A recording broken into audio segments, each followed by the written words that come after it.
No matter what your age, no matter what your race, your gender, there is a topic that is under discussed that should really matter big time to you. And if I am elected president, this will be the one word that undergirds everything I do. And that word is merit.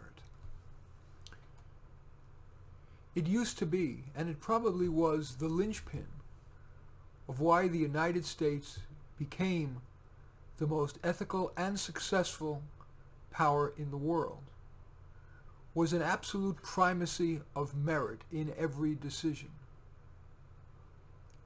Whom to hire, who to spend money on, what to reward, what to punish. And while I'm not here to say that merit has taken the back seat, gone to the back of the bus, if you will, but there has been an accelerating trend to the moving toward the middle of the bus, or what should be at the front of the bus. Merit in deciding whom to let into college, whom to let into medical school, whom to hire, whom to promote, what pro-social, what our taxpayer dollars should be spent on.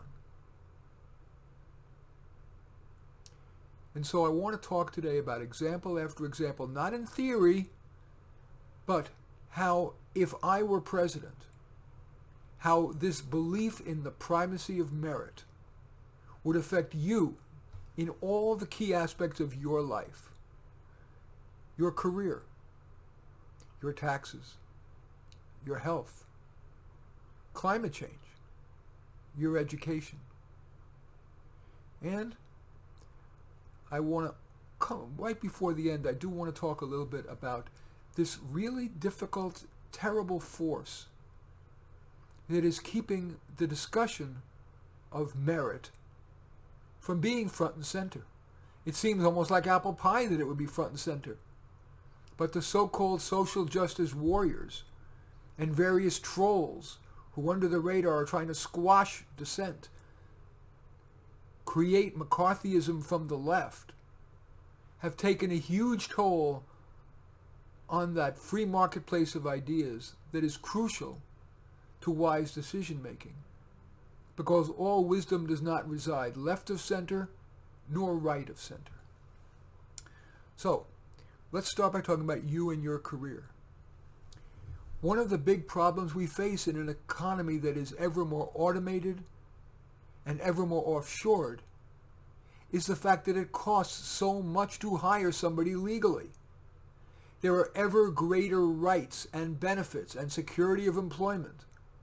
Now, of course, some of those are important, but the more you put on the backs of an employer, the more reason, the less reason they have to hire a person who is, by definition, people are not as reliable as a computer. And somebody who's paid American wages, not even withstanding the huge benefit packages and rights, somebody who is working in a low-cost country, whether it be Mexico or in Asia, is going to be an irresistible proposition for businesses, automate or offshore. So while ensuring that indeed basic rights of workers for safety, rights of redress do exist, that must be balanced with what is going to create the most jobs. That's a merit-based decision rather than a decision based on pressure to have more benefits, appeal to the voters, appeal to various constituencies. But that's not going to be enough. We have a nation of 200 million potential workers here. Even without the COVID pandemic, which killed the economy, and we'll talk more about that later and how we could resurrect it. But we need government and the private sector to create new jobs. And my single best, most meritorious idea for creating new jobs is what I call to create an entrepreneurship army. Entrepreneurship may be the topic that is most important and least taught in our schools, from kindergarten through graduate school. It seems as though we should create an entrepreneurship army by starting in kindergarten with teaching kids to run a lemonade stand or the modern day equivalent, all the way through ever more complex businesses through junior high school, high school. Before I ask kids to learn French 3, I would ask them to learn the art of running a successful and ethical business, so that when people graduate from high school and or from college or graduate school, they have those crucial skills to start a business. Because only in starting a business do you create jobs that are real jobs, not government-created jobs that basically are eating our own seed corn. That means there's less money available to invest in businesses. The other thing I think government should do that is most merit-based is to encourage what I call an assistance army. So many people would love to have an assistant to help with their newborn, to help as a homework helper, to help them learn technology, to help them or their aging parents. And most middle-class people don't think often enough about hiring people like that, because they think of that as something for the wealthy. Or simply somebody to be a person Friday who's going to take on the crappy task like waiting for the cable guy. Or cable woman, I suppose. Those jobs are not going to pay very well, but that will create millions of ethical, human jobs. And the government's job is not to create those jobs, but to educate the public as to put into their consciousness the idea of hiring somebody 5 hours a week, 10 hours a week. And the government could create a website, indeed, that listed people who were able and willing to be some sort of part of the assistance army, whether it be in child care or elder care or teaching tech or whatever, and people who wanted. That would create millions of ethical jobs. I want to talk a little bit about affirmative action. I will fight along any person of color or woman in a situation where I feel that a person is not being judged on the merits. I do not care their level of melanin. I do not care about whether they have an XY or an XX chromosome.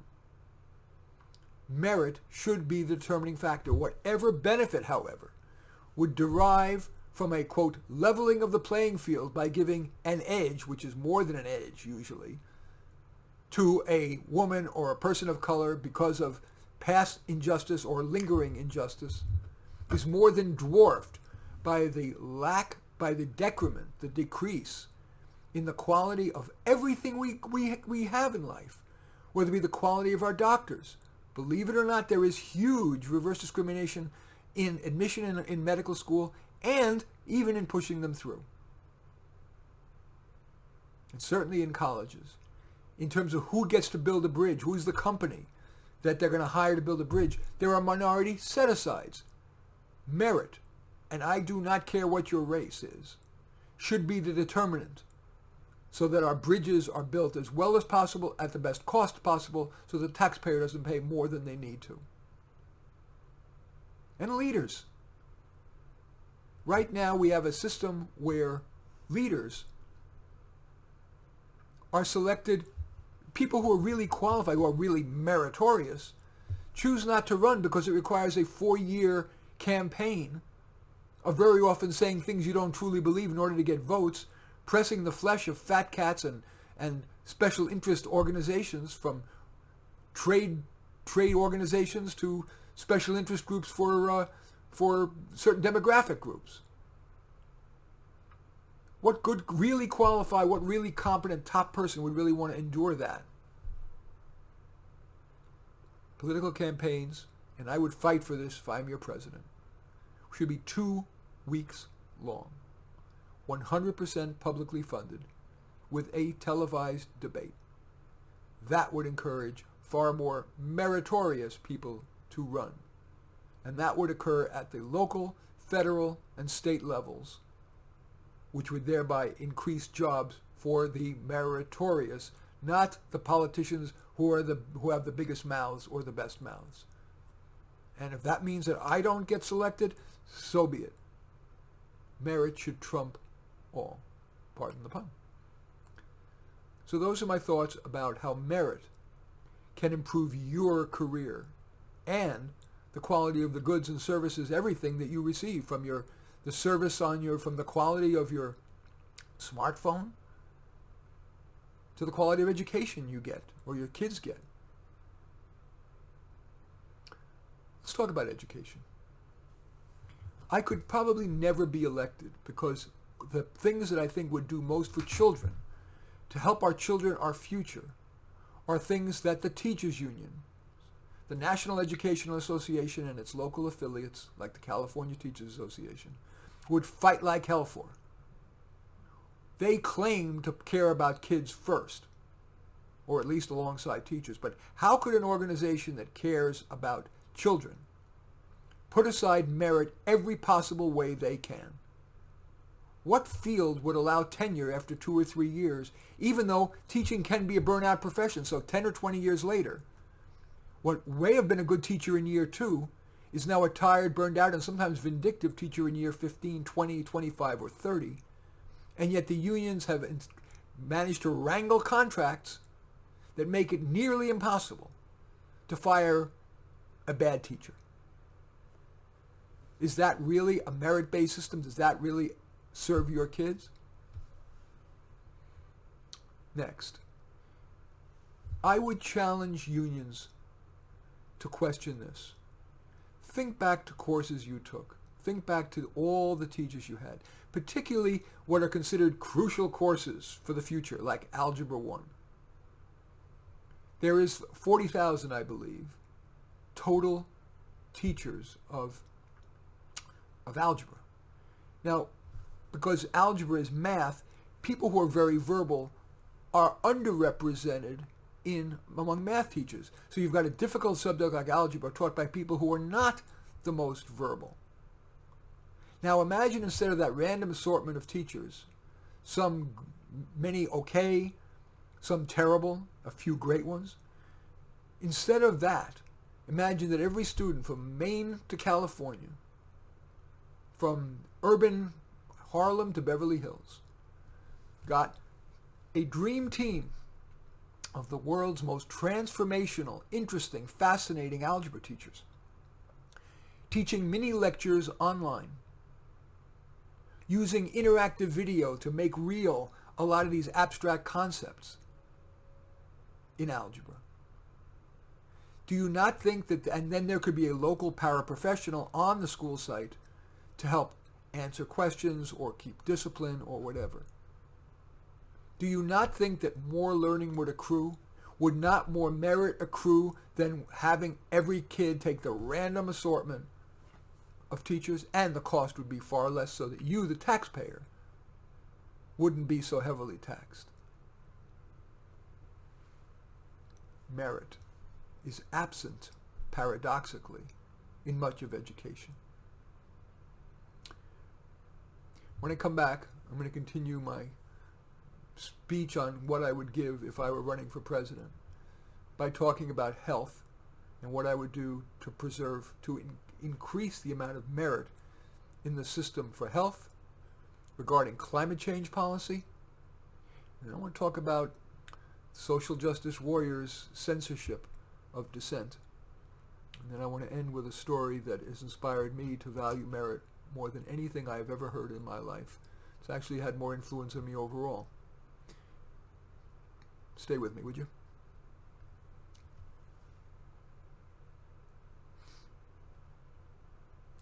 Thank you for staying with me. I am pretending, it's like many people's dream would be to be able to be president, or give the speech at least that they would give if they were president, and that's what I'm trying to do here. Believe me, I do not have the hubris to think that I should be president or anything like it. I'm not that kind of person. I'm not, frankly, collaborative enough. But I like to think that some of these ideas are worthy of your consideration and may even be useful as you evaluate the real candidates for president. As I promised, I've talked earlier about your career, your jobs, the economy. I've talked about education and what could inject a nice big dose of merit, which is so absent in the education field. But now I want to talk about health. And boy, if there's ever a field where merit matters, it's health. Insurance, of course, is important. But as we insure people not against every little thing, like, for example, car insurance, most experts, Consumer Reports, and other wise people say Take a large deductible so that your insurance pays for that which you cannot afford to pay. And the rest should be fee for service, meaning you see a transparent list of prices and, critically, patient reviews and peer doctor reviews of fellow doctors, physician, physical therapists, nurses, dentists, etc., nurse practitioners. If you have people paying fee for service, except for the safety net for the poor who can't afford it, and I am absolutely in favor of a basic safety net, not so much that it bankrupts the nation, but we want to be a humane society, so yes, basic health care should be a right.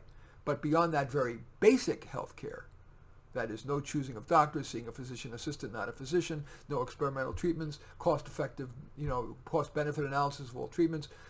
Except for that, people should be paying fee for service, paying X dollars. And if it's transparently putting up there on every website or every doctor's office for all the common procedures, and their success rate, risk-adjusted for various procedures, people will vote with their feet, and that will drive prices down and quality up, which is completely absent in the current system, or largely absent, and would even be more absent likely in that focus group tested term, Medicare for all.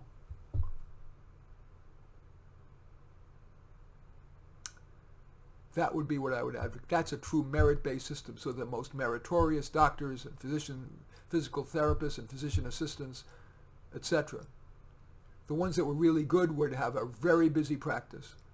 And the ones whose results, risk-adjusted results, were bad would have very few patients and would be forced to compete just on price.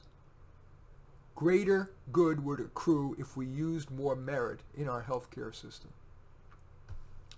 Now I want to talk about climate change. I will admit to not having been in any meetings of the Metropolitan Transportation Commission or others. But when I see the policies, and I'm going to talk about one specifically, I can't think of anything that is less meritorious than that, for example, the San Francisco Bay Area's plan to not build any more freeways for the next 20 years despite a 30% increase in population. All that does is it either keeps people chained, straitjacketed to their homes so they can't get to work or see friends. I have a 90-year-old friend who lives in Marin. I live in Oakland. I cannot get, before COVID now the traffic is light, but before COVID, I could not get to visit my dear friend because it would take me an hour and a half to get there, even on a Saturday, because of the gridlock that we create, because on Highway 80 and 101, they refuse to build freeways, even though it means that not only are we not able to get anywhere, but what happens when we're sitting in gridlock? More pollutants are spewing out of the tank, creating more global warming. Can this be a merit-based decision? If I were your president, the kind of climate change policy I would have would be to make a national movement, a national initiative to create safer nuclear. Because nuclear is the only unlimited source of clean energy, no fossil fuels, no polluted air. Even Bill Gates a few years ago invested in small, safer nuclear. It's very easy to look to the past about Chernobyl's old obsolete, and therefore unsafe nuclear power plant, or 3 Mile Island, or Diablo Canyon. But I would place faith in science, the meritorious people of science, to create safer nuclear so that the risk-reward ratio is far better than spending on mass transit that just doesn't take you far enough, fast enough, or relying so heavily on solar and wind, which, because of physics limitations, cannot solve our energy problems unless we are willing to live like back in the centuries old in very restricted lives. There are very few people who want to do that. That's what merit's about. Looking at the real merit, not the political pressure to be green, not the political pressure to hate nuclear because it's because nuclear it's dangerous. Merit-based decisions require nuance. Merit-based decisions require looking at costs, benefits, risks, rewards to all segments of the population, not only in the short term but the long term, merit, the most underappreciated value and crucial to a better society. And if I were your president, it would be I'd have it emblazoned on the front door of my office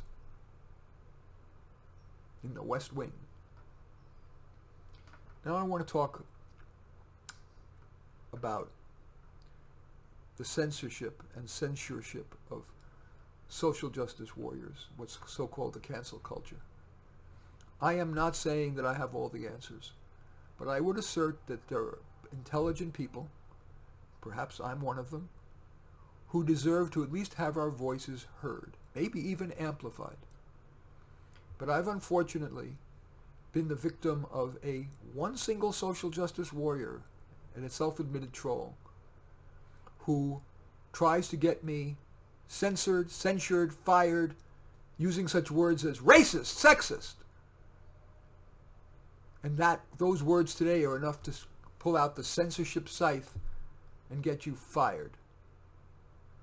And I'm not the only one. I have spoken with leading, not across-the-board liberals, and I'm no right-wing guy. I'm a moderate. I'm very pro-choice. I'm very not materialistic. I do believe in a basic safety net for everybody. But I'm not a social justice warrior or hard leftist guy. And even a moderate like me is getting squashed by one person who gets multiple aliases to create the image that there's this groundswell of antipathy to Marty Nemko. And then, as I said, I've spoken with a number of leading, not across-the-board liberals. Some could be labeled conservatives, but they are certainly well-intentioned. Their vision for what would make a better America or a better world may be very different than the social justice warriors, but they're equally committed and very smart.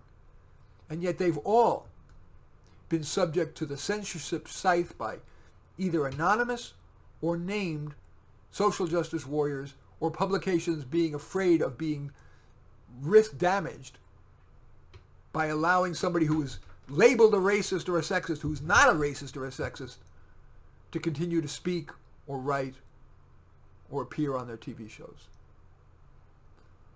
Some of the leading public intellectuals of our time who are right of center have been squashed. And I think that ultimately that does not serve our society at all. And if I were your president, I would ensure that the full marketplace of ideas was allowed to flower, so that the best ideas, the most meritorious ideas, would rise to the top. Now, as I promised, I want to end with a story that really is about merit, but it also has an emotional component that has affected me. And frankly, of all the talks I've given, articles I've written, this anecdote that I'm about to tell you I've been told by people who have read it or seen me deliver it, has had a bigger impact on them than anything else. So I'd like to end with that. The year was 1939. The town was Sierpz, Poland. My father was living with his parents in a bucolic town, and never even locked their doors. And one day there was a knock on the door, and it was two Nazis in black boots. And unlike in the movies, they didn't yell. One was silent. The other whispered, "You will be out of your house with only what you can carry on your back by noon tomorrow, or else." And the next day there weren't two Nazis. There were 12, and 2 trucks. And now they weren't silent anymore. They went into all the Jewish households and grabbed the people and said, "Raus!" And they took all the young and the old and they put them in one truck and all the able-bodied in another. And my father never saw his parents again. My father was, and I can't be sure of this, but I think he was one of the 55 some odd men who escaped from the Panari death camp by digging a tunnel, and then lived in the Black Forest thanks to the good Christians who took care of him. And at the end of the war, he was dropped on a cargo boat and dropped in the Bronx, New York, Ellis Island, without a penny to his name, no money, no English, only the scars of the Holocaust tortures. What did he do? No job was beneath him. He sewed shirts in a factory in Harlem. And what did he do at night? Did he say, I'm exhausted, I'm a victim, I'm a Holocaust survivor, I'm going to get drunk? No. He went to Roosevelt High School, night school in the Bronx, to learn English. Because he knew unless he spoke good English, he would always be relegated to a minimum wage job in a factory. Which, by the way, is where he met my mom, who was an Auschwitz survivor, who was also there to learn English. And he and my mom and my sister and I were living in a tenement in the Bronx right next to the elevated train that roared 24/7. Nobody could sleep, fourth floor walk up. And he didn't want us to live there forever. So what did he do? On Saturday morning, did he say, I'm going to watch football or I'm going to spend the money that I earned? No, he went to the owner of the factory and he said, can I take these shirts that I sewed for you during the week and sell them out of a cardboard box on the streets? And he bought them for $1, sold them for $1.50. Didn't spend the money, saved the money until he could afford the first and last month's rent on the only storefront he could afford in probably one of the worst neighborhoods in New York, 105 Moore Street in Brooklyn. You can still look it up on Google Maps. On one side was a live chicken market with the smell of stale blood, and that merged into my father's tiny little clothing store. On the other side was a Puerto Rican deli specializing in chicharrones, deep fried pork intestines. This was my father's little store. And the store was so small that he had to store most of the merchandise out on folding tables in front of the store. And on the weekends, I said it was a tough neighborhood. The kids weren't in school, and they would come by and they would steal whole boxes of shirts, sunglasses, whatever. But he couldn't afford a security guard. So when I was 12, he asked me on Saturdays to come and stand there. Now he said, Martin, do not chase after them, just watch. Maybe there'll be less stealing. And the most memorable moment of my life, and by the way, I should say that they committed arson on his store 3 times because, to use the term, they didn't want cultural appropriation. They didn't want somebody from not their community opening the business, although my father worked 7 days a week charging a fair price for clothing, sunglasses, shirts, or whatever. But I digress. Anyway, one day, when business was slow, I'm standing out in front of the store with my dad. And there was a parking meter in front. And I had one arm on one side, he had an arm on the other. And I said, Daddy, how come you so rarely talk about the Holocaust? And he stiffened, which is something he rarely did. And he said, Martin, the Nazis took 5 years from my life. I won't give them 1 minute more. He said, Martin, never look back. Always take the next step forward. And each and every one of us has had crap happen to us. But I've had the privilege of being career counselor to some of the most successful people on the planet as well as to some real strugglers. And one of the differentiators is that the successful ones are far more likely to follow my father's advice. Never look back. Always take the next step forward. And if I am your president, I will promise to do that for all of our benefits. I thank you for watching. I'd like to end this as I end all my radio shows. We find comfort among those who agree with us, growth among those who don't.